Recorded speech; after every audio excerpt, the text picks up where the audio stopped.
Well, that's the fun stuff, you know. Where's my dad? All right. More Paul Walker. You know, it's like, did you know what this was? Paul Walker. I like amusement parks. We're making an action movie here. I did good though. Where's my dad? All right. Is he here? Is he there? Where's my dad? No, All right. it's just my dad. He's playing a prank on us. I just want to know where my dad is. All right. Let's go for a little ride. Oh, hi, Mark. Hanging from the balcony with Sir Jarod, the Professor, Nathan Betts, Mrs. Professor, and Thomas the Doubter.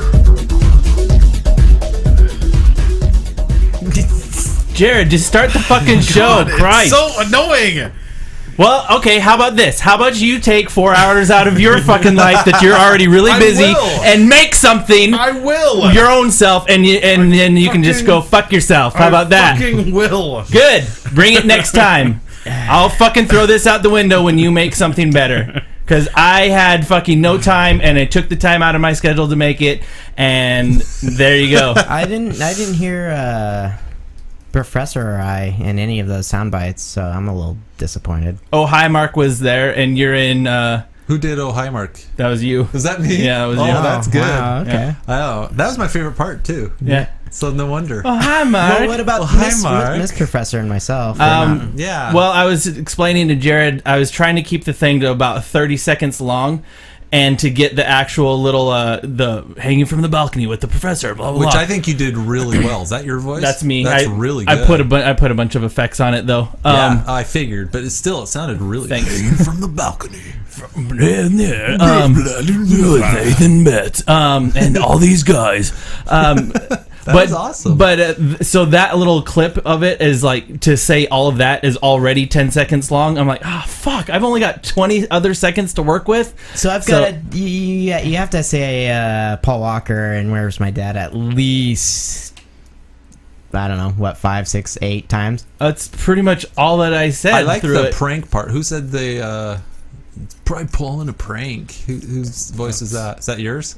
I think that was me and Jarod. I don't know. We can. That's good. I like that part. Okay. Anyway, Moving on. you did a good job.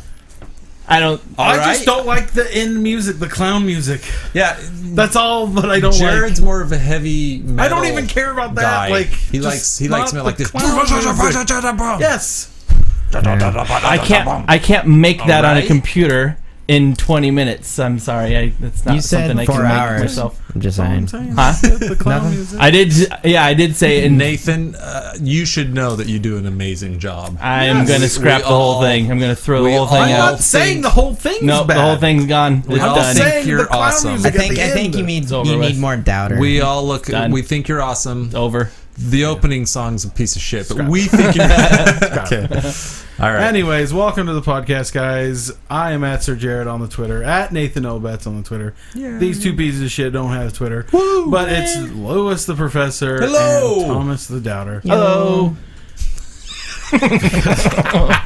Oh, so you're both that. Kim's not with us again this week. She is still Swolled up in the face. Operating sore in with the a face. tonsil thing. No, it's a teeth wisdom thing. teeth thing. Yeah. All right. Anywho, let's start the show like we always do with new movies that we've seen, and I've seen this. Lewis has seen this. Have you guys seen Pacific Rim I'm yet? seeing it tomorrow. Yes, I saw it.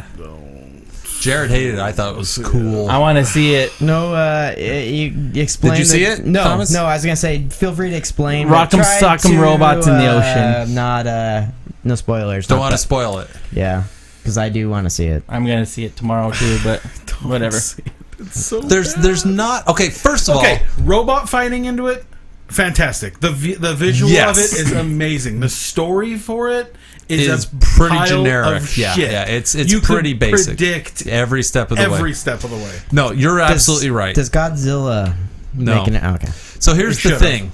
Here's the thing.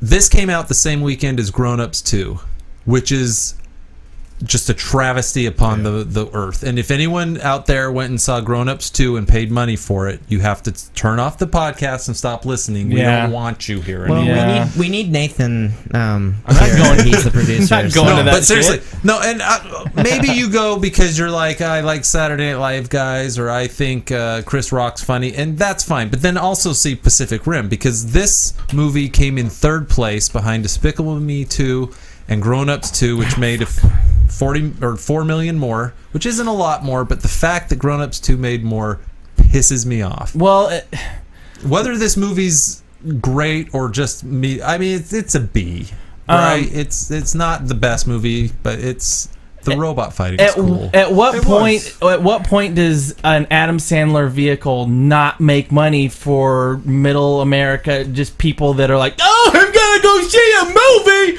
Oh, this is what I'm gonna go see because Adam Sandler's in it. He made me laugh once upon a time when I was a teenager. But if Grown Ups is shitty, why would you go to Grown Ups? I have no idea. The only redeeming quality of that entire first one was that arrow roulette, which was what, 5-minute scene.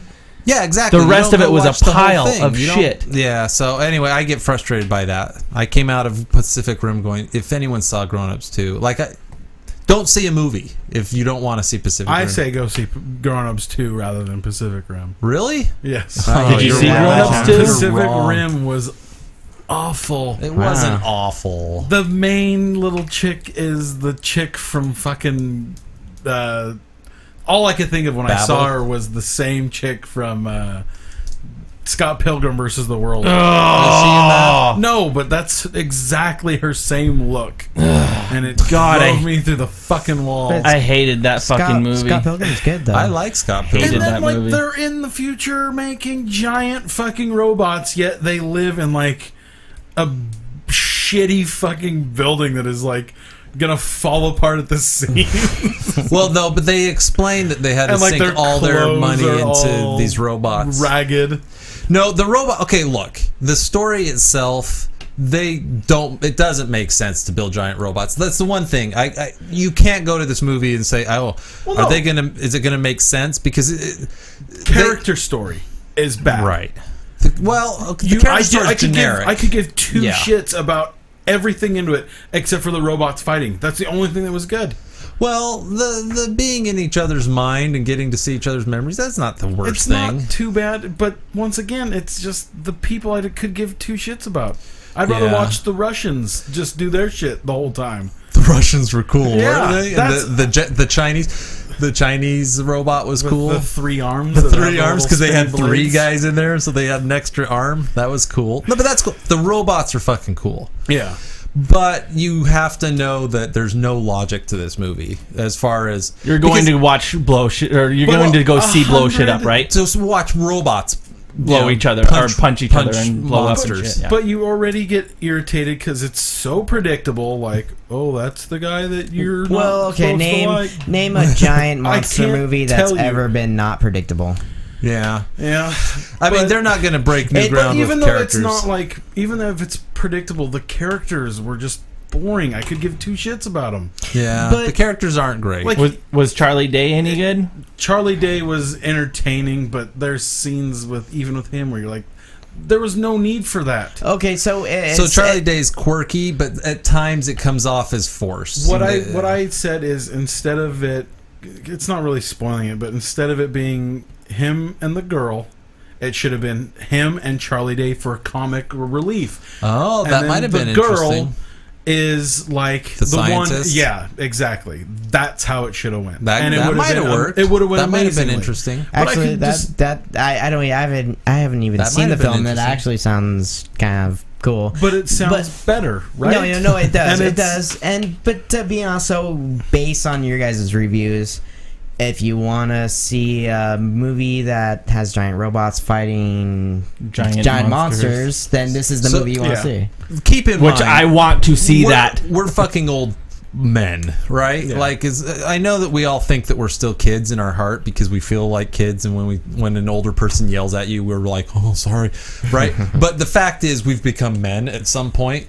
But there is that 14-year-old boy that's like, oh, a giant robot punching monster. And it's Actually, carrying this a is- giant, like, tanker ship as a Oh, that was weapon. fucking awesome. That's why I liked Real Steel, the Rock'em Sock'em No, Robots movie it's from last cool. year. It's very cool. But then you start thinking about it and going, well, wait a minute. If they can kill the monsters by just dropping a bunch of bombs on it, why would you spend billions of dollars to create a giant robot? it wouldn't be as cool. Exactly. And that's I know exactly that. it. Well, it's not even that. It's. I don't know. want I know to what you're spoil it, saying. but I know what you're it's- saying. You know what scene I'm talking about, where could have shortened up most of the movie in 5 seconds. As far as like, And I love Ron Perlman, but I thought Ron Perlman's character was just ridiculous. not too bad. Just stupid. What is the origins of the monsters? Where are they coming There's from? I think it's a cool story. It is. It's a cool There's story. a portal in the Pacific Ocean from another. It's a dimensional portal. Nice. And they From come some- through this portal, and they can't figure out how to close it. So they gotta fight them. Nothing They've tried can go bombing in. it. Yeah, is the thing. They Nothing can't can go in. They've dropped bombs, trying to drop bombs And it through just it. bounces and- off? Yeah, they bounce Okay. off. But Cool. these monsters keep coming out of the portal, and they keep getting bigger. Yeah. And coming more stronger, frequently, and so they start running out of robots, and the movie's basically they're down to their last 4 robots. the for end would be movie. pretty cool if the last monster that came out was Cthulhu.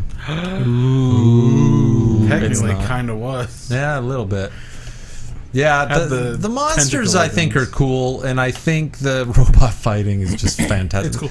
But the but middle once fight again, though, is like. in Hong Kong was really cool. But another thing that's really annoying is that. Okay, they're fighting in the ocean, and like they're picking each other up and like throwing each other I know. into water. I know. You do this as a child, and it does nothing. You're like, oh, cool. Right. You pick each other up on each other's shoulders and throw you. Nothing. Right. And this is what they're doing. It's supposed to like hurt them. I'm not going to spoil this, but I'll say this. I'm trying not to. About halfway through the movie, the main guy's robot reveals that it has a special weapon that is so awesome that I turned to Kim. I'm like, why haven't they been using that the whole fucking movie? Exactly. So that's stupid.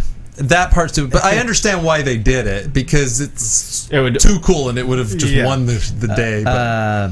This is one of the few movies I've heard from a few people that went and saw it that they wish they'd saw it in 3D. Yes.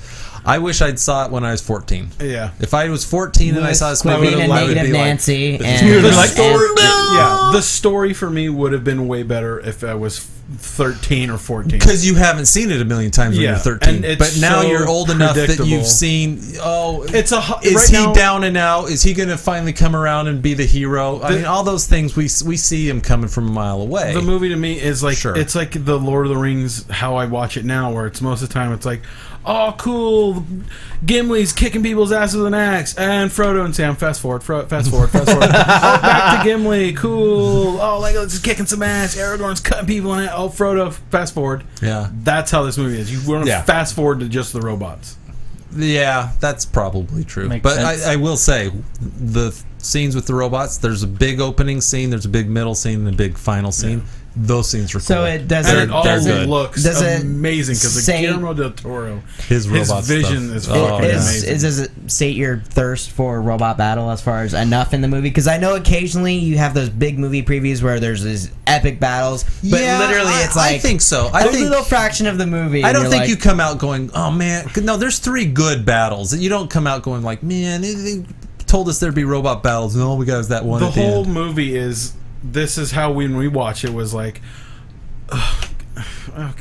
Okay, everyone's quiet. Dude, that was so fucking. Why the fuck did they? This is fucking stupid. God damn it! What the fuck is the point of that? What the? Actually, Like you were like, it would pause you, and we were silent with the robot battles. And Yeah. then as soon as like it went to their talking and their story and shit, you're like, fuck they you. do this because it's all towards the end of the big battle and war. It's been like 12 years or whatever, and they're like, this happened and that happened. They show a few scenes really quickly, and I just kept thinking, I wish they'd just show us all those fights. Like, I want to see, because The Australian each robot, Like a flashback? each robot is very different, Yeah. right? The that's giant cool. robots are different, and The Russian one is I like wanted to see muscle. them, yeah, with the weird like strong The head. Chinese one is like technical and and like it all kind of aloof dances and it's got the 3 and then arms. the Australian one is like fast and quick. Yeah, they're And cool. then the American Like one a is just kangaroo. like a Fat and lethargic. No, okay, so if you've ever been a 14-year-old boy, you should probably see it, but don't expect it to be the best movie you've ever seen. Or a great storyline. Now we're all in agreement that, as a general rule, 3D is not worth it. In your opinion, would it have been better in 3D? Yes, it would have been more entertaining. I think it would have left me in the moment of it a little bit more. I'm so down on 3D, I don't think even Avatar's better. You know what I mean? Like Because Avatar only had like 3 scenes in 3D though. Like No, cool little buggies are flying at me. if there's a movie to see in 3D, it's Avatar, Yeah. and even I'm like, But that's when I Avatar's first saw actually the kind of a trailer shitty movie for anyway. Pacific Pretty shitty Rim, movie. I was like, it's going to be entertaining. bad. yeah, you know, I haven't seen it in 3D. Maybe it's worth it, but just go watch it in normal 2D. and you'll I be was fine. trying to decide if I was going to waste the extra $3 a ticket on 3D tomorrow night or not, and I can't decide. I guess I'll find out when I get there. I think if they what would I have feel went like doing. with how I was saying, where Charlie Day would have been like the 2 funny guys, and if they would have made it like Expendables, like. Because their acting is Like it should have been ridiculous, like over the top a little bit. To go kick some ass, Right. Like it would have been more enjoyable. But they're trying to be serious, and they're fucking horrible. They could have gone further with the. Yeah, they could have pushed it a bit more. Yeah. But then again, I feel like Ron Perlman's character was almost a bad. caricature, and I found him to be really difficult to give a shit about. I found him to be really difficult. Anyway, okay, so that was Pacific Rim. I also went to the Dollar Theater and saw After Earth. That's the Will Smith movie Jaden with his Smith son movie. Jaden That was the- Pinkett what is it? Smith. M. Night Shyamalan. happy whatever it is, but in the future. Yeah, M. Night Shyamalan directed. Okay, so here's the weird thing about this movie. Pursuit of Happiness in the Future. It's not a Will Smith movie, even though it is. It says in the credits, based on a story by Will Smith. So Will Smith apparently went to M. Night Shyamalan and said, I want my son to be the lead actor in a movie. Here's my idea.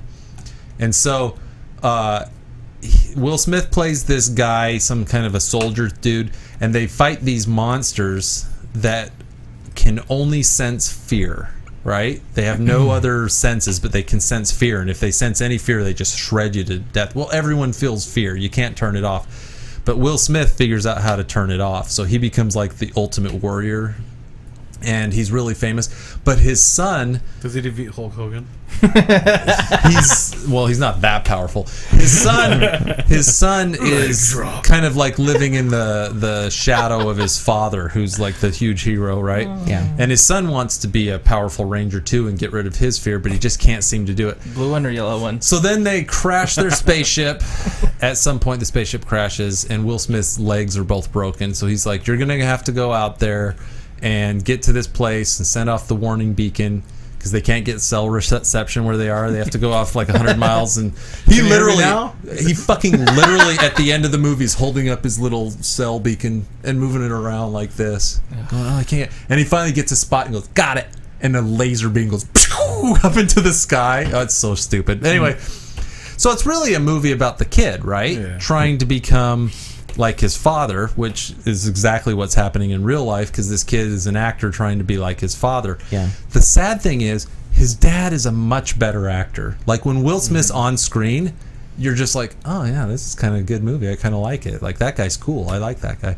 And then as soon as they cut to the son, you're like, that kid's a punk. I hate him. I don't want to watch Get this him over anymore. with. He's got this. Move it along. I'm not sure if they're putting on accents, like because they're in the future, so they kind of had an accent for some reason, or Jaden Pinkett Smith might just have A lisp. a speech impediment of some sort, because he's like, his dad's like, okay son, you have to do this now, you have to push your fear down, do you understand me? And the kid's like, yes sir, I understand you. I'm like, it's really weird to watch your main character talk, and he's Kinda got like distracting. that. It's like, yeah, it's bothersome. Like you're like, couldn't they get like somebody in to dub this shit? Like it's bothersome. And then the movies, I don't know. It's fine. It's not good. It's fine. You're not, if you watch it on TV, like if it's on TV and you just sit down to watch it, or if it's on Netflix free, you're going to be like, okay. And then you'll give it 2 stars, and then you'll forget Move on about with it. your life. Yeah, you'll move on. You're certainly not going to watch this movie and be like, oh my gosh, Will Smith and Jaden Smith are the best. No. They're a dynamic duo of talent. Nothing like that. Nothing like that. It's kind of boring too, and there's just weird stuff. They go back to Earth, but everything's evolved in 1,000 years because that's not at all how evolution works. But that's how people think it works, I guess. First of all, if you're going to evolve to kill humans, there have to be humans around for you to develop traits that will help you kill them, you know? But there aren't any. So all these creatures are always trying to kill little Jaden Smith, and he's such a pussy. The whole movie. He's like, I'm scared. And his dad's like, Will Smith's like, settle down, take a knee, be cool. And he's like, I can't be cool. And it's like, yeah, he's not cool. Let's go back to Will Smith and watch the cool guy. Let's figure out to give you some metal legs or something. And then, of course, spoiler, but it's not a spoiler because you can see it's coming a mile away. In the final battle when he's fighting the monster, he suddenly loses his fear. What? And then he kills the world monster. is spinning. And I'm like, and he literally goes from like a bumbling fool who like can't keep his feet for 5 seconds because he's always spinning around and spitting and falling down and crying. Suddenly he's like running up walls and jumping off and doing cool backflips and stabbing this thing and they're like, really? He became like Spider-Man overnight. Not even overnight, like it's over him about to eat his face, and then he just has this scene where he goes, oh, and he loses his fear permanently. That's deep. So in other words, you really liked it then, right? What I liked about it is I was at the Dollar Theater, and Dollar Theater experience is always worth $1, no matter what the movie is, right? Right. So we're sitting there, the movie starts, we're about 3 minutes in, they've done the opening credits, they've done the opening shot, they're telling us the background, and this guy walks in, and he's an adult, right? He's not some 14-year-old kid who's been left alone by their parents. He walks in, and he's like, stands right fucking in front of me, and he's like, hey, to his wife and kids who are all around, I got you guys some popcorn, and here's some sodas, and he just starts passing out treats, and I'm like, the fucking movie's running, dude. Excuse me, dick. Yeah, and he's like right in front of me, and Kim's like, that guy's in front of you. I can still see, but you're screwed. She was really She's pleased very with sympathetic. She was so sympathetic. Yeah, What if that little second would have made changed, make or break the movie for you? It might have, but I mean, I just don't understand how people don't realize that they're like in the world and that there are other people there. Well, and it's one of those things where like everything revolves around them. Like they are completely unaware of what's going on around them. Yeah. Like completely, not in only his mind, I bought treats. Right. This is the important thing, and so and now I need really to, make sure. I need to get these delivered to the who fact they're that there's a to. movie room. Well, I haven't been watching, Right, so I don't care what's going on. Right. I mean, I've got this. My hands are full. What the fuck am I supposed to do? Yeah. What you're supposed to Let's do is get go this- sit the fuck down and then hand it out very, very quietly. Or how about you show up fucking 5 minutes early? Yeah, on time. Well, and that's why I like Dollar Theater, because each time you get a different experience like that, and you're like, oh yeah, people are generally horrible. I had an experience too. I went to see The Hangover 3, and I had a mentally challenged person sit right behind me, and I could not say a word because I know who they are. Oh, so I'm like, oh, damn it, like I can't say a word. So it was It made The Hangover 3 that much more entertaining though, because it was like it was one of the like verbally active challenged ones, and so like it was almost like sitting in front of a black couple, but just one person. It was great. It actually made Hangover 3 entertaining, because otherwise that was a shit pile movie. But that movie needed some help. Yeah, I got the help that it needed. He sat right behind me. It was great. It was a person interacting with the movie, and it made it that much more entertaining. I actually really enjoyed it. You know, if you do live in Lewiston, Idaho, and you've never gone to the Dollar Theater, it's an experience. You should try it out. And it doesn't matter what movie it is. I was stunned. The first time I ever went, I was like, 2 tickets for whatever movie, and they're like $2. Yep. And I was like, well, no tax. What about the tax? No, You just hand him $2 figured and some it guy's in. like, Yeah. he slips it in his pocket and gives you a piece of paper and you just go in. You're like, is this it's an legal? experience, and It's pretty great. the 9 times out of 10, there's a chance that there's the indigenous population around here. Their kids are just going to be running rampant through the whole entire theater. If you're ever thinking about children, go to that theater. Yeah, if you That'll want, completely if you change want to your have a good dose of birth control and not have to pay for it, you can get it for $1 at the theater. You'll look over and go, I think I'm gonna wear a condom from now. I think I'm gonna go have something snipped after this. Do you have a pocket knife? I'm gonna do it now. All right, Lewis, or no, was Nathan, me. you watched The Informant. I saw The Informant Isn't from that the one with Matt Damon? Matt Damon put on a few pounds for this one, and this dude is batshit crazy. Sorry, Tom, I didn't mean to piss you off. That's Matt Damon. Thomas had about 8 beers. I don't know. He's an alcoholic. He had about 12 beers before the show started. He's got to go relieve his bladder. The Informant was based on a true story it's a period piece from the 90s, so everything looked like I was in high school again. It was pretty cool. Directed by Steven Soderbergh. A Soderbergh movie, and I was actually chit-chatted with Lewis about this one before I started a Time Spent Poorly podcast, the latest religion episode, which is a couple of episodes back now. Go check that out at timespentpoorly.com. It's another great episode where our super fan Amanda comes and joins us. But I was talking with him a little bit beforehand. I was like, this movie has like the soundtrack to it's like so peppy and happy. Like it's just so unique. Like I don't know what else to say that about it puts you in a certain mood. And it makes you ready to accept the information that you're about to get, because you get a lot of it from Matt Damon. He is a chatterbox. Holy shit. Just blah, blah, blah, blah, blah, and you find out that the dude is fucking batshit crazy. Yeah, he's crazy. Literally batshit crazy. It takes a while to realize that. At first you think he's just a liar. Yeah, well, at first he is. At first you think he's kind of quirky, and then you're like, oh my god, this dude is a fucking bold-faced liar. Right. And then you're by about the beginning of Act 3, you're like, dude is off his fucking It's rocker. kind of cool. It's kind of fun to watch. He's so much of a liar that whatever his next one is, you know he's lying. You're like, I want to believe that one too. Mm-hmm. I really want to believe you. Yeah. I know you're lying to me. Have you seen But I want to believe no, that. I haven't. So he's like a storyteller person. Yes, he's an He's like one of those exaggerator. old timers. It's like back in my day. Yeah, except he's doing it with like lots and lots, and yeah, stuff. lots. He's breaking the law, and he breaks a lot. Got of a lot of laws. money on the line because he's lying about everything. I Is bought this it. on Watch Now? I ended up buying it. It's the same thing as Catch and Release. Is in the same bin. It was only $2.99, and I snagged it. It's for rent on like Amazon Prime or Hulu. Actually. Yeah. So if anybody wants to borrow it, you can take it home afterward tonight because I've seen it, and you can borrow that. Definitely worth watching, just to watch a dude go from really likable to kind of questioning him to going, "What the fuck is wrong with you, man?"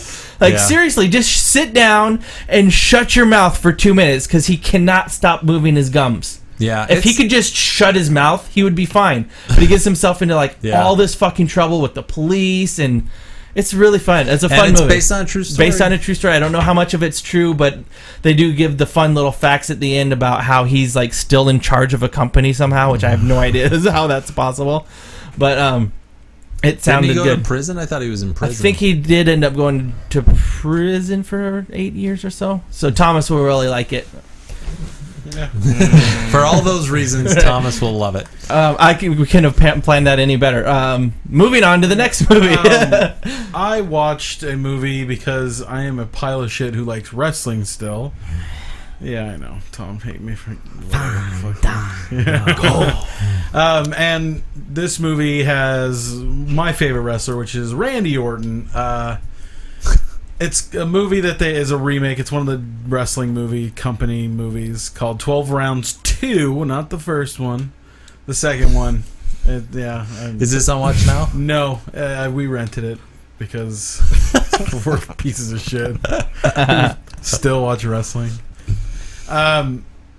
So I rented it because it looked like it would be interesting, and interesting. It was, to say the least, it was interesting.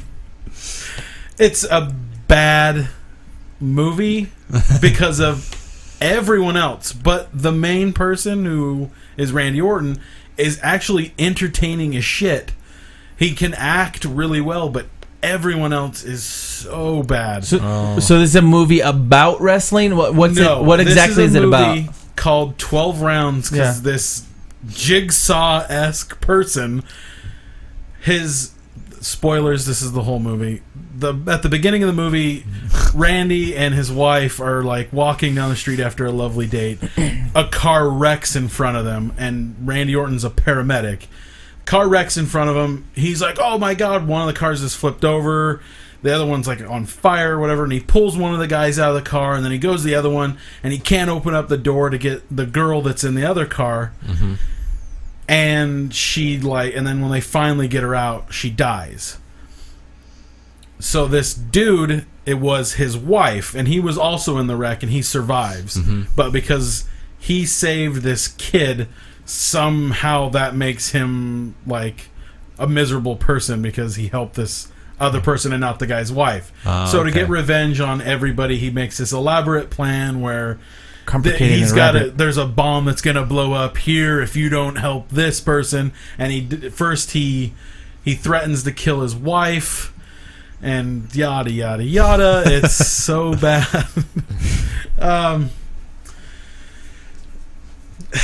So you do highly recommend it?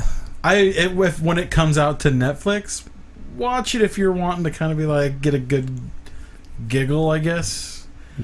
It's bad. Just don't. Just don't. So it's Saw, but not as good. It's kind of like a Saw and Speed, and like it's Saw and Crank. Saw and Crank into one movie. Like he's got to get these things done in an amount of time. But those are both good movies. Well, yeah. Saw, okay. So wait, what? Saw was Crank is a good movie? Yeah, Crank's awesome. Crank's funny. No, it's not. Yes, Crank's good. It's a bad movie.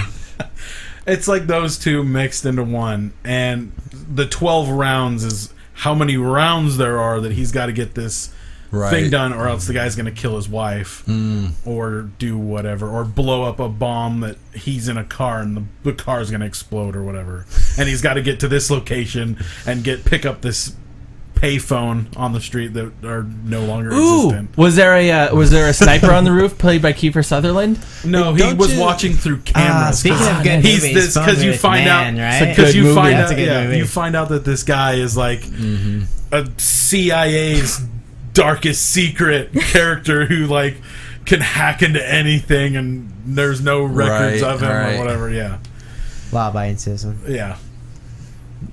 None of that can. Yeah, okay.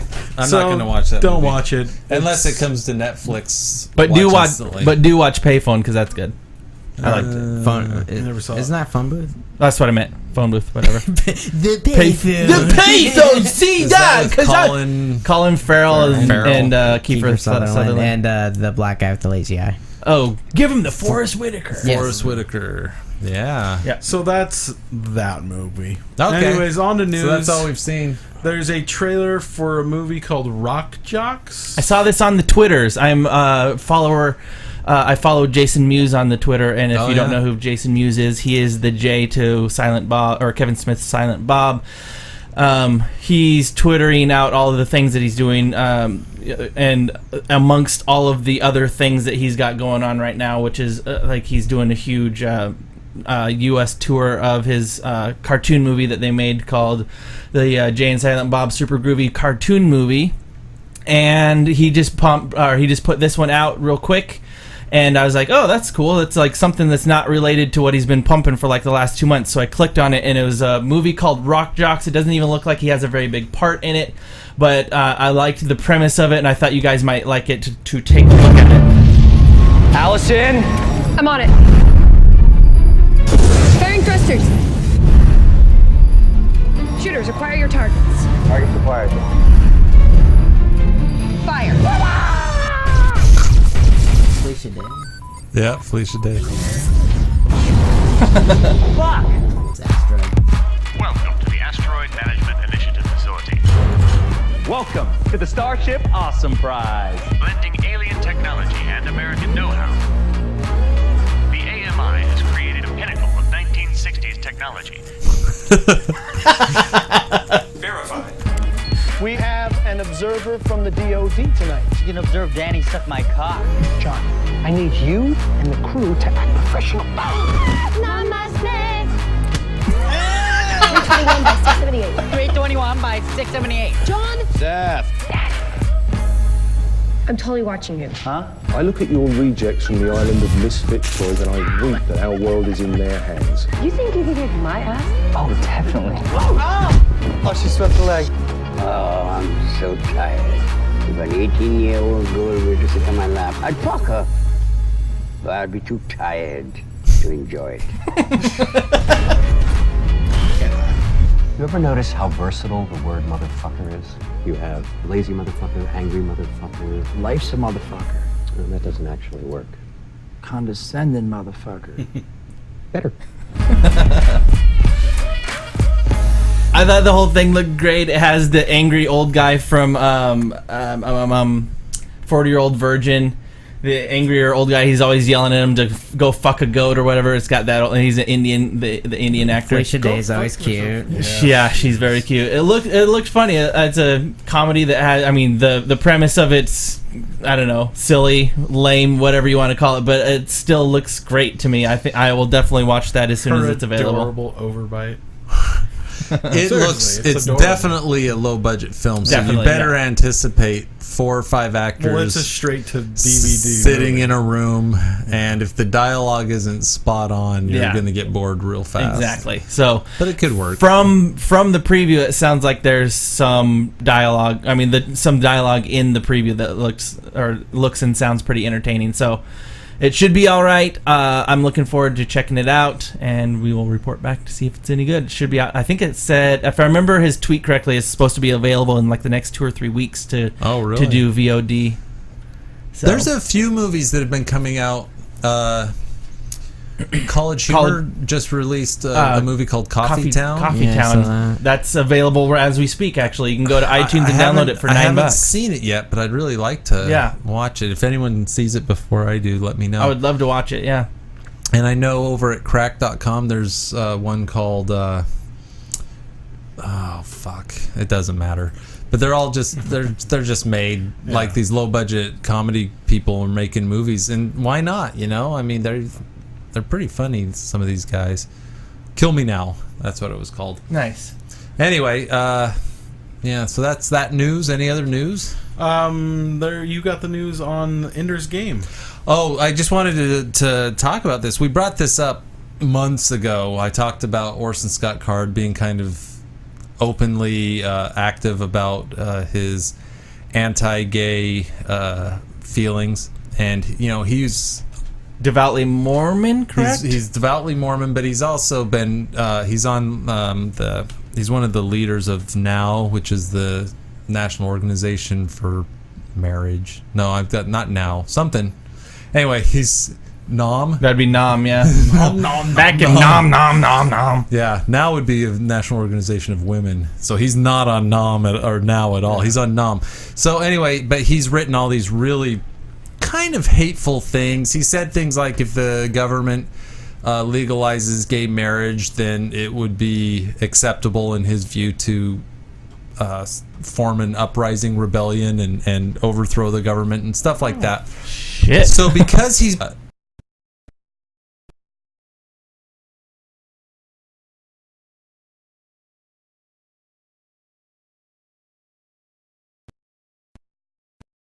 with his movie coming out, a lot of people have brought up, and I did a few months ago, brought up the question, do you go see a movie when you know that it's going to put money in the pocket of somebody whose political views may not be your own? Now, you might be right in line with him, but if you're not, you might think otherwise. So, in the last week or so, some of the organizations that support gay marriage and just gay people in general have suggested boycotting the movie, and they've done a whole bunch of there've been a lot of articles and stuff where people are saying they're going to boycott the movie. And so Orson Scott Card released a press release where he said the Supreme Court has decided this. Gay marriage is now legal. It's the law of the land, so it doesn't matter what I think, so you can just ignore me and go see the movie. And he didn't apologize for his feelings because he still feels them, but he's basically and he's still entitled to them, sure, whether we agree with them or not. But he's basically said, stop paying attention to my beliefs and just go see the movie. Yeah, don't look at me, look at my art. Right. Type of a thing. And to be honest, I'm going to go see the movie because I really like the book and I think the story's cool and I want to see how it's been put on film. But there's a part of me that's still kind of like, yeah, I disagree so much with what he believes. I personally do, that it's hard for me to want to give him money. It's the same problem I had with Chick-fil-A. I sure like their sandwiches, but every bite hurts a little bit. So right. I don't know. At least we didn't have to deal with that locally because we don't have one locally. But but anyway, yeah. So this is something that's been in the news quite a bit. So it's not just me making it up, but and there are going to be people protesting. Do not be surprised if there's Westboro. lines or anti-Westboro. What's the opposite of Westboro, where people stand in line and say, don't go to this movie because it would be something similar to MAD, like Mothers Against Drunk Driving. Yeah. Something along those lines. Yeah. It's interesting how quickly my moral values go out the window, though, when something looks cool. Well, it's not just you, it's most everyone. How often are they like, I really want to see this movie, but boy, the director's known to beat his wife or do lots of drugs. Yeah. I mean, how often does that happen? You make a good point. I have seen and continue to watch Roman Polanski movies, knowing full well that he raped some girl and is run away from Gibson. Yeah, Mel Gibson. Get the Gringo was a great movie. I hate to say it. The Gringo was good. I think Mel Gibson's made some watch really the Road good Warrior movies. over and over. Road Warrior's great. I love the Road You want to stay alive? Stay with me. Gonna watch Lethal Weapons. Oh, definitely. Yeah. Except for the last one.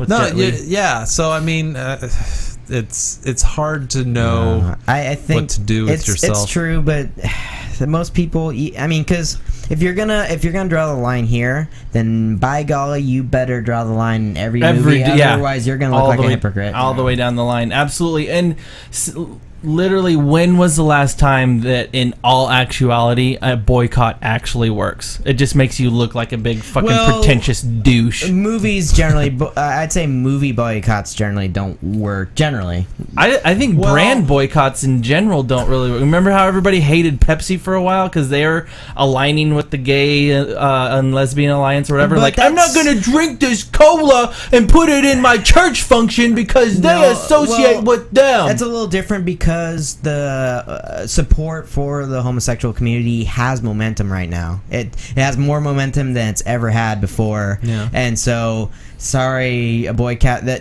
generally speaking, people who are like, we're gonna boycott something Pepsi, something we've been drinking for 2 or more decades. Yeah. Do you honestly think that they're 5 going decades. to? Yeah, they're not gonna. When what was it? The Last Temptation of Christ came out with Willem Dafoe. He's only in movies with the word Christ in them. Apparently. Antichrist. He plays Jesus in The Last Temptation of Christ. I remember hearing, because I was a pretty strong member of a church at that time, and I remember being told, don't go see that movie. That is not, no one from our church should go see this movie because it claims that Christ is just a man and not a god or whatever else, which it doesn't really do. If you've seen the movie, it's actually really good.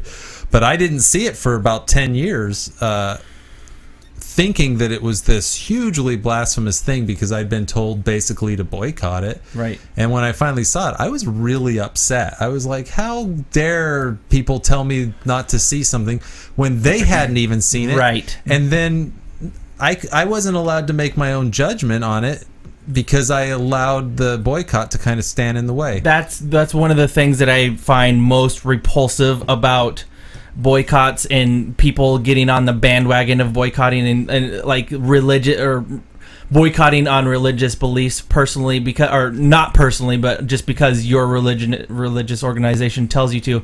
I remember back in the day that I brought up the Pepsi one because I was going to church at the time, and everybody at my church was. What did Pepsi do again? It came out that they were giving a substantial amount of money to the Gay and Lesbian Alliance, or the Gay and the GLAAD, or whatever, and a bunch of church organizations were like, well, we have to take a stand against this. But then so I would say to people that I was going to church with and I was rubbing shoulders with on a regular basis, and I would go, do you even know why this boycott's in effect? Well, it has to do with something about, and then they just would trail off and have no idea what the fuck they were talking about, right, or why they were doing it. They just did it to fucking fall in line and to do what they were told. And if that's what you want to do, that's fine. I'm not. If you want to boycott something for your religious belief, go for it. But fucking know why you're doing it at least first. Right. To go way off topic, it's the same with voting. I didn't vote because I didn't pay attention to anyone of their views, so why would I go just vote for some random person? Honestly, that's better. I know nothing about. That's what they better want. than going and fucking guessing and checking a box because it's your fucking duty. Yeah, I agree. Well, like I said, I'm gonna go see it because I like the book. I thought the book was great, and the filmmakers themselves have come out and said that they're not anti-gay in any way just because they bought a material from an author who has certain political views. And I bet you if we sat each of us down and really hashed out political thoughts and views and worldviews, we'd find some pretty offensive things in each of us. I've said some pretty offensive things on this podcast. I've said a lot of them. You've said the most. No. I've actually been keeping track. Yeah. So, I mean, it's an interesting thing to think about, but I'll be there on day one. I'll go. I really want to see it. It just comes back to, I mean, if you're just going to look at this one little issue, then, I mean, what's that say when you watch everything else with all the things right. Hollywood does? Thomas, you're actually right. How could I justify going to any movie ever? Because of all of the people, or reading a book or listening to music or because every artist has some skeleton. Something realistically, that you disagree with, and it's how many people does it take from start to finish to put a movie in front of us, and we have to go through and fact check every single one's fucking personal beliefs on shit. That's right. We're never gonna watch anything ever again. So why don't we just all go fucking read the Bible? This discussion actually leads really well into homework. Perfectly, actually. Yeah, so Nathan, you assigned Red State. I assigned this Red State because I watched it as soon as it was available. It's no secret that I'm a big Kevin Smith supporter and listener. To tell you the truth, this podcast network probably wouldn't exist if I hadn't listened to him, because he's just one of those people that tells you, hey, if you want to do something, become a doer. Go fucking do it. Surround you with a bunch of other people that are like-minded with you, and go do it. If there's a lack of something, or if there's something that you enjoy doing, go do it. Why just sit there and not do it? So this podcast, in conjunction with him and Adam Carolla, kind of has a similar view. This actually exists because I listened to those guys and whatnot. So I just wanted to give credit where credit's due, where I rarely get a chance to say so. But this whole thing does kind of exist because of his podcast, and I wanted to support him. And I loved this movie as soon as it came out. And we had said from day one, I think we were talking about when we were getting this thing started, what's some things that you've been watching or been wanting to watch but haven't yet, and Red State was a big thing for all of us. We'd all wanted to see it, and hardly any of us had, except for me, I think. Yeah, I'd had a lot of people tell me to see it, but I didn't know much about it at all.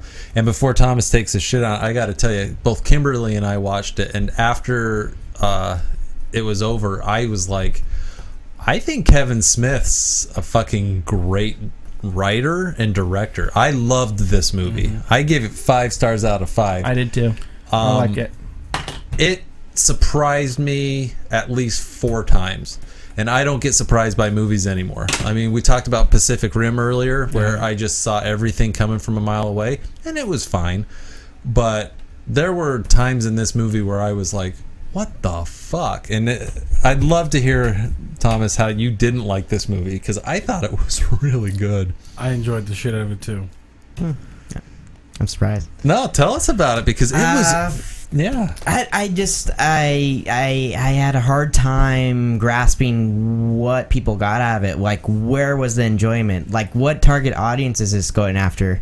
At times it felt like it was a thriller, and then they tried some dark humor. Then they tried one of the worst shootouts I've ever seen, ever. Really? Yeah. No, absolutely. And the shootout, it's one of the big finales of this movie. The church and the local authority, well, not local authorities, but the government, have a shootout. Literally every other shot was camera. Hey, look at here's Lewis. He has a machine gun and he's shooting it. Hey, look, here's another shot of another church member. Look, they have a gun. They're shooting it. No other shots. You don't see the actual, like, you'll see it from the police. Oh, now the police are shooting from their point of view. Don't get me wrong. Maybe he's going for some, like, that look. But I'm sorry, but it's literally shot after shot after shot of them holding guns and shooting guns at nothing because you don't know what they're shooting at. It's staring at them in the face, and it drove me insane. I was bored during the shootout. They said some lines back and forth. So you had trouble connecting the world together. You felt the editing. Well, the shootout was... Kevin Smith really edited boring. But edited on the fly. Actually, edited it as they shot it. I'll straight up say about the movie that the acting was very good. Like the preacher. Like I was blown away. Michael Parks plays the preacher. Now there's a 20-minute scene. I swear to God, it went on forever. All off the cuff. Was it? Yeah. A lot of that preaching scene was off his head. Yeah. Here's the thing, there was a rough outline, and then he fucking. I listened to this 20-minute scene where Michael Parks gives a sermon. I thought it was the best acting I've ever seen, like for a year. If I were going to give an Oscar, I mean, this came out 2 years ago, but I thought he deserved an Oscar, and the reason is, I've seen 100 film preachers give a fire and brimstone speech, and they all look the same. God is gonna rain down fire upon your souls. We've seen that a million times. Michael Parks gets up there and he's like, unsettling. We look into the Bible and we'll see this. Now look here, child, here's how it works. And I'm like, I've seen that fucking preacher. It's like, he was real. Yeah, and it gets to the part where it's obvious, like, this church is really twisted. But you're there's times where you're like, he's getting so into it that you're like wait, no. He twisted it so well, and he did it like it's a mix between his writing and obviously his genius as an actor. But I mean, there's no doubt that I can't deny the fact that I was really impressed with his acting, and that scene's way too long if his acting isn't perfect. Yeah, absolutely. I mean, it's 15 minutes, 20 minutes. If his acting's not, and then when they start doing things, I was like, I honestly, to be honest, I mean, it was. Honestly, the only part I liked was the interview with John Goodman at the end with the two agents. Like I laughed really hard, but no, it's like I'm like watching this. I'm like, what are they trying to accomplish? Okay, we have a twisted church.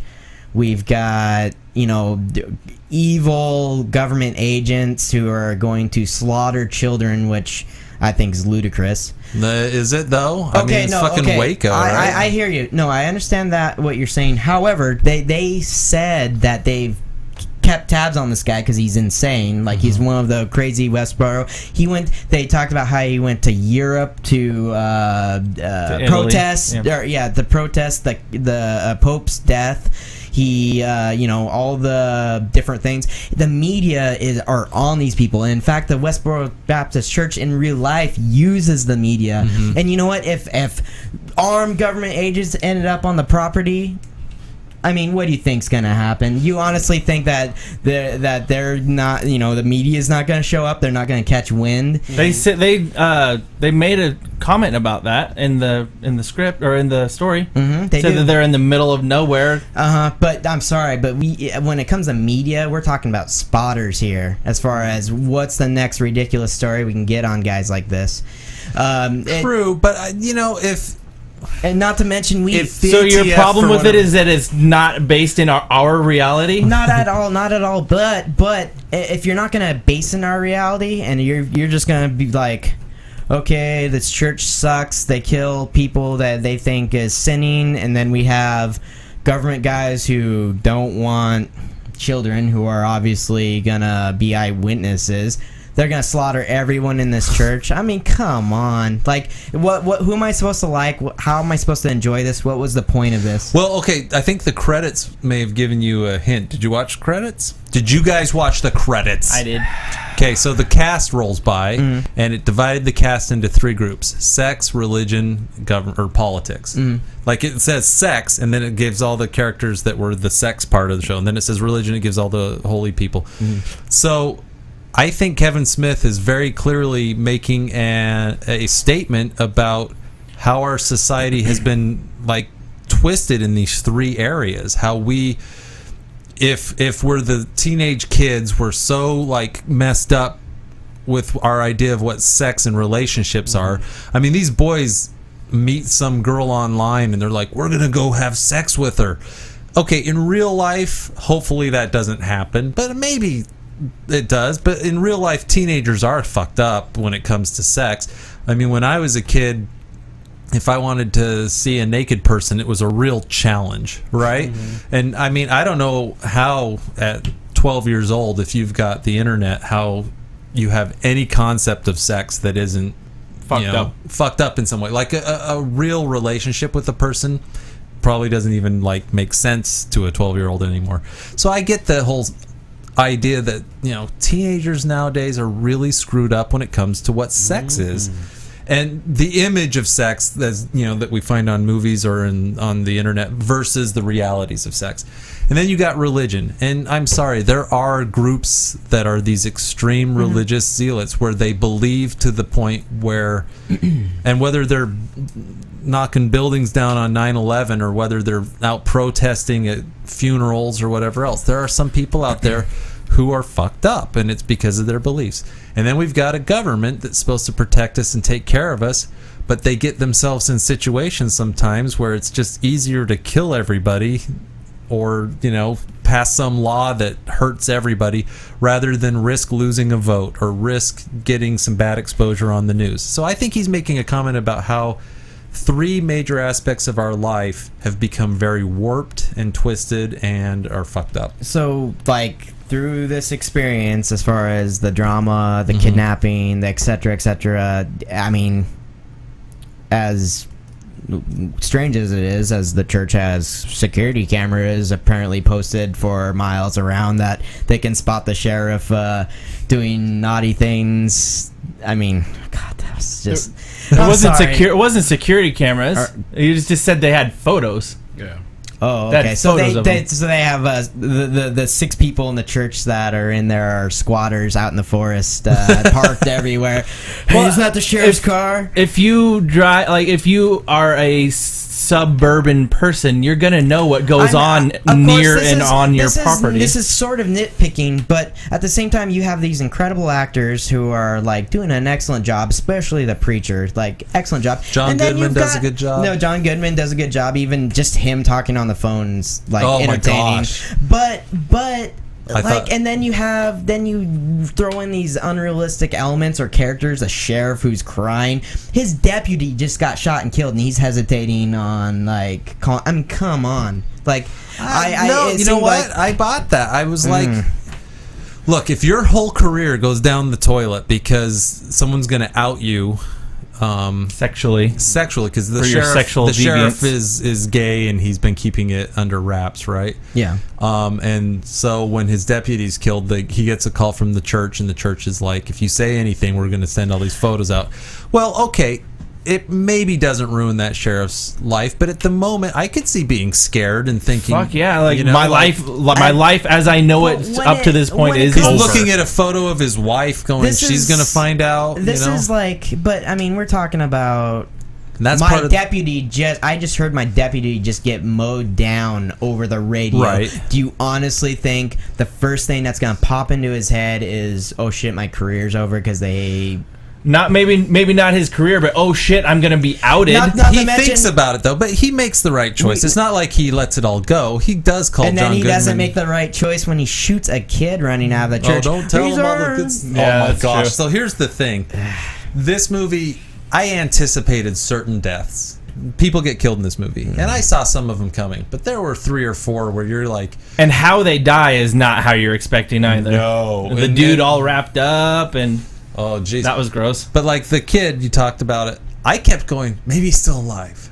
Maybe he's still alive, you know? Like, because I just have seen so many movies where if something like that happens, it's not really the thing. But no, I mean, this movie, if someone gets killed in this movie, they were done. So yeah. Did you think, like, because you explained the kind of trinity of things that are kind of wrong, some of the things wrong with society, like, do you think this story, like, did a good job of, like, exploiting, like, what's obviously wrong, like all the scenes? And well, okay, it depends heavily for me on the final scene where John Goodman, the ATF officer, is talking with some government guys, and they're basically asking what happened. Yeah. And he goes through and he explains basically how everything wrapped up back at the compound. I think the most important part is when the camera finally gets turned off. And everything that transpires after that. Right, but the John Goodman's basically his final lines, and I don't think this is a spoiler, is he tells a story, and he says, people do some pretty crazy shit when they believe that they're entitled. You know? When they think they deserve stuff, they do some pretty crazy shit. But they do even crazier shit when people just believe. And so I think the whole point of this movie is about believing in whatever system you believe in, whether it's believing that, oh, if I can just have sex with this, you know, prostitute or whatever, that'll finally make me a man. Or if you believe that, you know, God speaks through me, and if, you know, you don't believe my way, then you're a heretic. I'm exacting his justice. Right, or if you believe that the government is always right, and that, you know, whatever the government says is the way things need to be. I mean, everyone believes in this movie in a way that ends up creating a horrible world, right? I guess. I mean, I'll let you have that, and it's fine, and you know, you guys obviously liked it.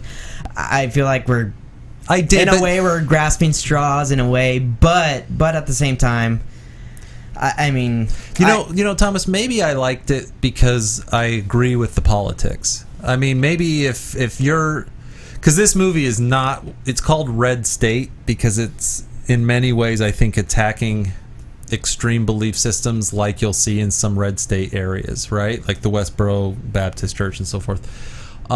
This is loosely based off of them. Actually, I can give you a 2-second backstory.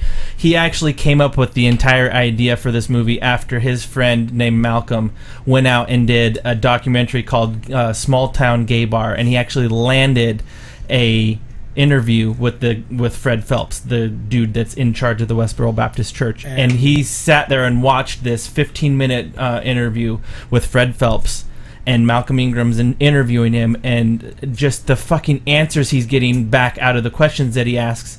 He's just sitting there going, holy shit, this is like the most terrifying thing I've ever heard. Yeah. Someone on this earth literally believes this horse shit that he's spewing out of his face. Yeah. God hates fags and all this shit. Like, he literally believes this. So he took that concept, based the whole Westboro Baptist Church, where they're all blood related and they're small knit community. There's only like 20 or 30 of them.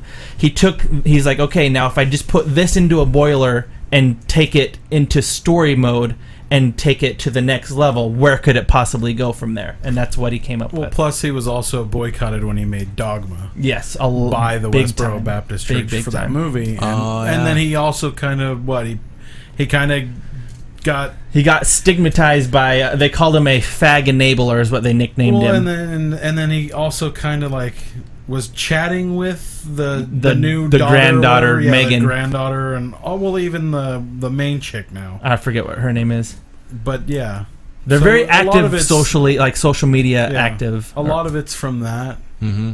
So it's not like any other Kevin Smith movie I've ever seen. Yeah. You know, I mean, if you rent this movie because you're like, I like Kevin Smith, it'll be a funny movie. Yeah. This movie's more like a Tarantino movie than a Kevin Smith movie. No way! Don't even compare the two. Tarantino watched it and said he loved it. Tarantino loved Well, it. there's wow. Just saying. Okay, Tarantino loved a movie. I mean, No, that's, well, he loved it because Michael Parks gave a 20-minute speech, and that's a Tarantino thing. Tarantino thing. Yeah. Yeah. All I can say is that I liked it because it is unlike anything that Kevin Smith ever would have given us. I would have never having never read any of the credits, having never seen anybody that was associated. I just picked it up and closed my eyes until after all the credits rolled and everything and started watching it. I'd been like, good God, that was a fucking good movie. And then it would have been like written and directed by Kevin Smith. I'd be like, what the fuck? Are you kidding me? That's true. It does not feel like a Kevin Smith movie. And that was like, he knew that his career, like he's close to not directing anymore, and he wanted to do something completely different that he'd never done before, and he wanted to show that he could write something completely different. Well, it's supposed to be kind of a horror thriller. Yeah, he calls it a horror movie. Like he wrote himself a horror movie. I will give Thomas. I will agree with Thomas that there are probably a number of shots where it's not properly grounded with the editing. But it's also funded by himself. Right. There's no company backing him. He did that entirely himself. All out of his own wallet. Well, I mean, $400 or $4 million bucks I mean, is all he that's had nice for and that. all, but that's not going to change your guys' opinion. And that's not going to change my opinion. No, I know that. So. But a lot of the stuff that you're complaining about is because they just didn't have. They didn't have the money for it. There's no funds really going into the bullets and all that shit. I'm not asking for blood sprays and like a big action flick.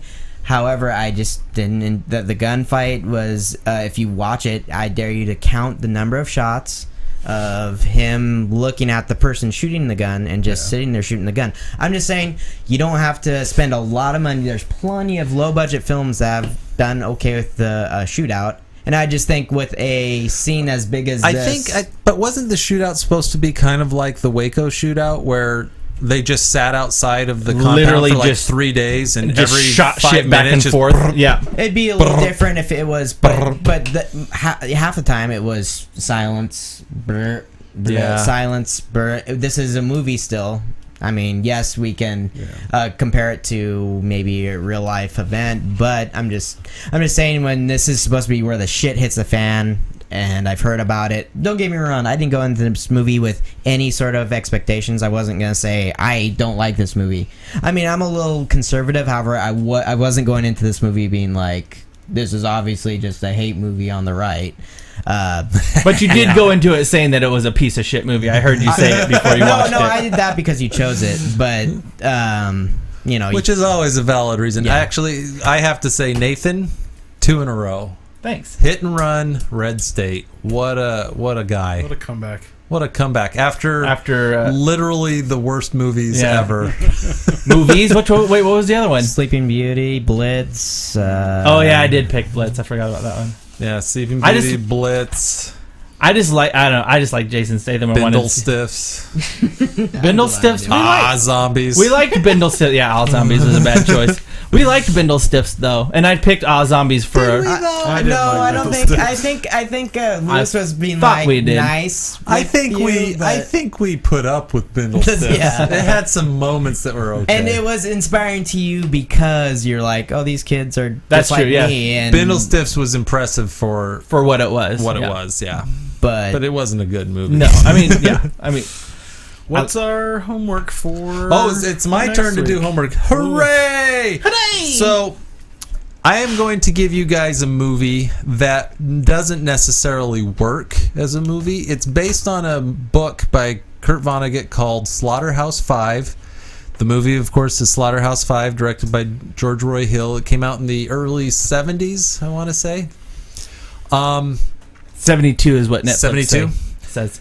It is on Watch Now, so give it a try. This is a different movie than what you'll expect. It will probably confuse you a little at first. It's about a guy who travels through time within his own life. Ooh, so time crimes. Well, no, he's not a time traveler. Like, he doesn't get in a machine. Oh, he'll just be like, oh, I'm a teenager in a war in World War II. Oh, now I'm an old man with my wife. Oh, I'm back in the war. This is happening, and it just, he'll be doing something, and then he'll turn, and we'll be in a completely different scene, and we'll have other stuff happen.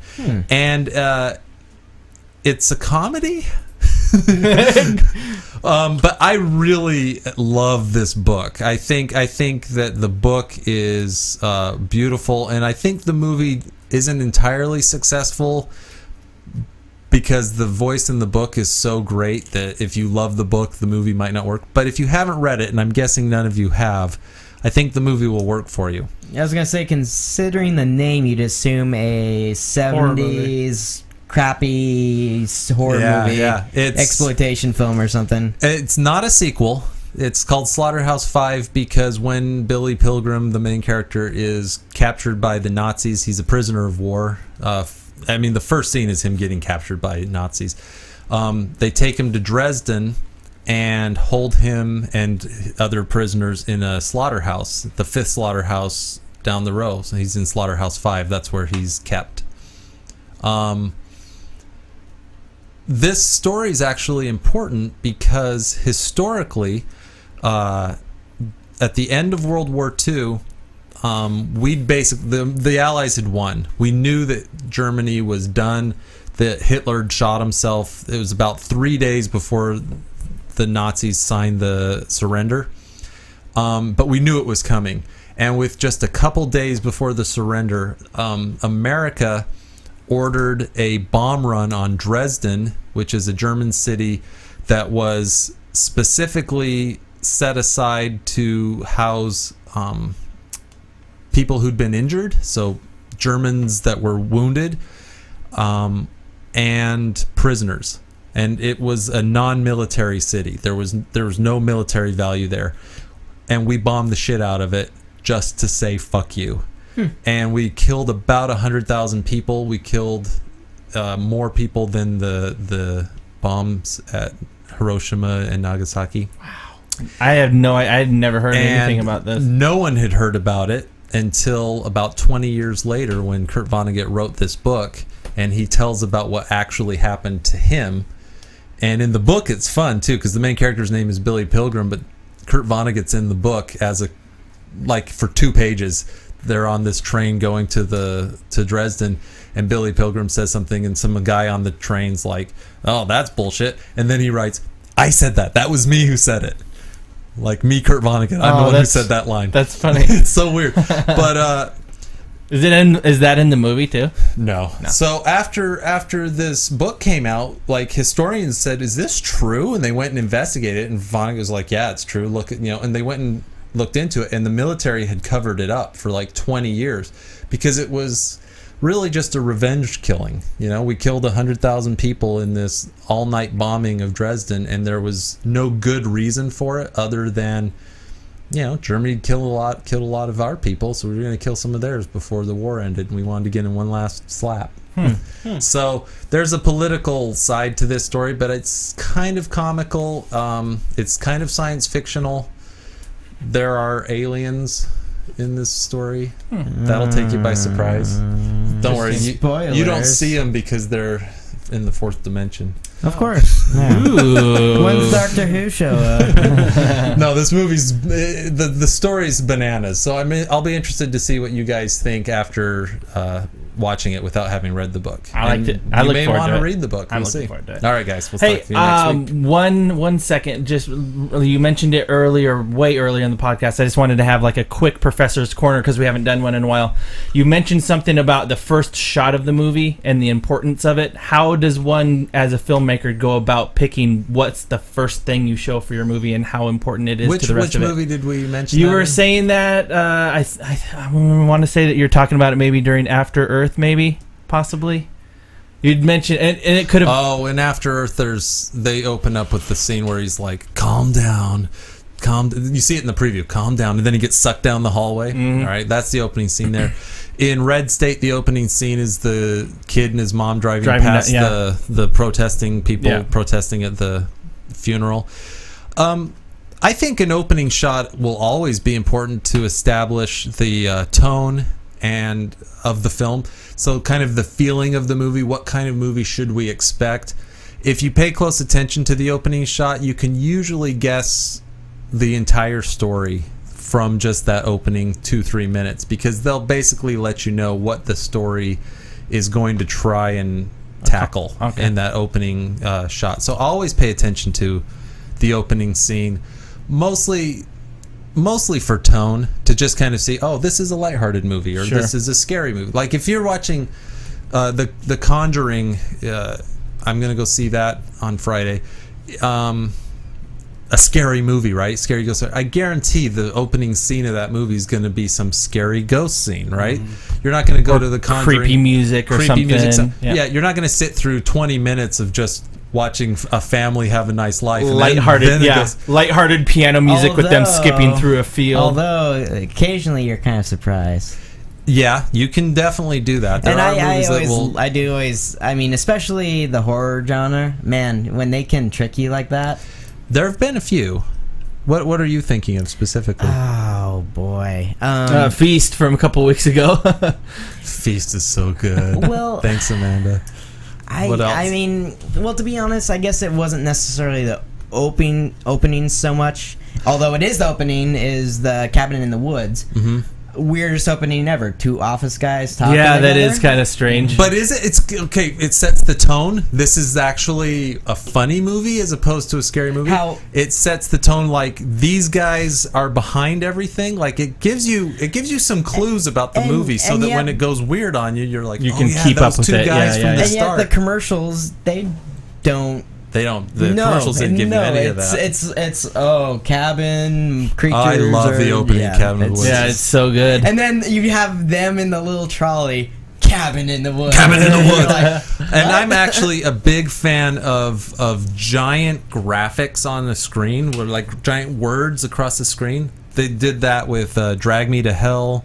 They did. Oh my god, that's such a fucking good movie. I love Drag Me to Hell. I loved that so much. Drag Me to Hell. Have you guys seen Drag Me to Hell? It was a nice comeback for Very good. Oh, so cool. You're like, oh, that's Raimi. Yeah, like that's a good Sam Raimi. That After was Spider-Man so 3, funny and so Drag Me to Hell. Great, just quirky. I loved it. Yeah, I loved it. But I love it when you're just watching this movie and suddenly it just goes Cabin in the Woods, like it's just big and it just fills the screen. But why is it not that scary? No, what's this movie about? So I always wondered, like, as far as like from a writing standpoint, like the very first thing that you show, like how do you pick it? And from a screenwriting standpoint, you have 2 pages to get somebody's attention, which is 2 minutes. Mm-hmm. So you have. I teach a screenwriting class, and I'm constantly telling my students, I'll read the first 2 pages and go, I'm bored. Why should I keep reading this? Yeah. In Hollywood, they wouldn't. They would toss that script aside. You got 2 pages to catch my attention. Now, it doesn't mean you always start with the most graphic, violent, over-the-top thing you can think of, but you got to start with something that's got me at least engaged. So, like the conversation in Cabin in the Woods between those 2 guys, you're immediately off guard. I thought this was a scary movie, right? And then you start listening to him talk, and you're like, these 2 guys are kind of ridiculous, right? What is happening here? And then they're in their stupid, like, golf cart, and they're like, what? This is Cabin in the Woods. Like, if I read that opening scene, I'd go, I don't even know what the fuck this screenplay is about, but I'm going to keep turning the pages, right? Because I got to find out what the fuck is happening. It's all about grabbing your attention. One way or another. Because the hard, sad facts of life are, if you don't have someone's attention in the first 2 minutes, they turn the channel. Yep. They throw aside the screenplay. I'm not going to buy that. And it's a tricky thing. You don't want to oversell your story. You just want to get their attention and get them on board, and then you'll see that things will back down a little bit, and you'll have a few scenes that nothing super big happens, and then about minute 10 or page 10 in a screenplay, you'll have some moment where something happens and you'll go, oh, this is what we're getting into, and then it'll pick up. You can actually, if you take a screenplay, you can actually turn to specific pages and know when things will happen. Pacific Rim's a perfect example. On page 10, the robot goes out. On page 25, they go get the kid. On page 50, they have the Hong Kong battle. On page 85, they have the final battle. That's every screenplay in the world. They're going to say, okay, by page 60, we got to have the big mid-movie battle. Where's the mid-movie battle? Where is it? So, I mean, these things are actually broken down almost by what page it has to happen on. So they completely forgot to do that on Lone Ranger. Good to know. Thank you for answering my question. Lone Ranger, by the way, is like 3 hours long. Ugh, I don't know how a 4-year-old can sit through that shit. So I heard you say it earlier. I was going to bring it up right then, and then we got distracted. So I was like, oh, fuck it. I'll just bring it up if I have time. So thank you for listening, and Jer Bear, do your thing. Thanks, guys, for listening to the podcast once again. I'm at Sir Jarod on the Twitter, at Nathan O. Betts on the Twitter. I hope you guys all get cancer, and I really mean that. What kind of cancer? I may have cancer. Cervical I pee like cancer. 6 times a night. Is that thanks, guys, for listening. Leave comments below of movies you want us to watch, or give us a review and tell us how you like this. We're on Twitch TV now. Yep. And twitchtv.com/timespentpoorlytv. Yeah, thanks, guys. Catch us on Stitcher too, please. So we're on Twitch and Stitcher. Yeah. That's right. I think I saw that. And Twitter movie. and Twitter and Fitter and Flitter and Spitter. Flunkbook. Whatever. And all that good stuff. So many social. It's too much. Yeah. I can't. We're on all of them now. Guys like us. Literally on all of them, as far as I know. On youtube.com/timespentpoorly. There you go. So thanks, guys, find for us somewhere listening. and listen and watch. And have a wonderful Wait, this stuff's on YouTube? Let's just go to YouTube. Fuck all that other stuff. Just go to YouTube, guys. Just go to YouTube and find out the rest of it. No one has that other shit anyway. That's right. And you can call us too, 1-888-317-2694. Thanks, guys. Thanks, guys. Have a wonderful night.